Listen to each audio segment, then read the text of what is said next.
आज आपलं कूलर चालत नव्हतं, याला काय झालं काहीच समजत नव्हतं. तर रामकृष्ण हरी मंडळी, कशा आहात तुम्ही? मजेत का? मी सुद्धा अगदी मजेमध्ये. आपण चॅलेंज गेले 50 दिवसासाठी डेली ब्लॉग टाकणार. आज आपला डे नंबर 28. सकाळी सकाळी उठलो, आंघोळ वगैरे झाल्यानंतर घरचे म्हणले चला आता बैस लगेच पटापट शांगा तोडायला. म्हणलं अरे बाप, कामाची तले पाशे आपल्याला, पण काय बसणंच पडलं. मग काय लागलो ताबडतोब शांगा तोडायला. तर बसलोय, मान्य आहे मला, पण आता जीवावर तर गंज येत होतं, पण काय करते. त्याच्यामध्ये कूलर सुद्धा बंद पडला. अरे बाप, म्हणलं आता अवघड झालं बरं का आपलं. या कूलरला उघडून पाहिलं, म्हणलं आता याच्यामध्ये काय करू असं बाबा. मग समजलं आपल्याला याच्यामध्ये ना वायर जळेल बाबा, पिनच जळेल. मग काय म्हणलं एकदा पिन घेऊन येऊ आणि तसं गाडावरून जाऊन दर्शन सुद्धा करून येऊ. गाडावरती आलो, सर्वात पहिले नारळ वगैरे फोडलं, नारळ वगैरे ठेवलं, दर्शन वगैरे केलं.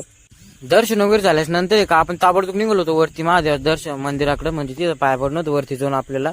मग इथं पण म्हणलं आज तर काही गर्दी नसेल, पण आज पण गर्दी होती ना. नवलची गोष्ट आहे, आज मंगळवारी सोमवार नाही. म्हणलं जाऊ दे आता, गर्दी तर असं ना. सगळ्यात पहिले दर्शन वगैरे केलं.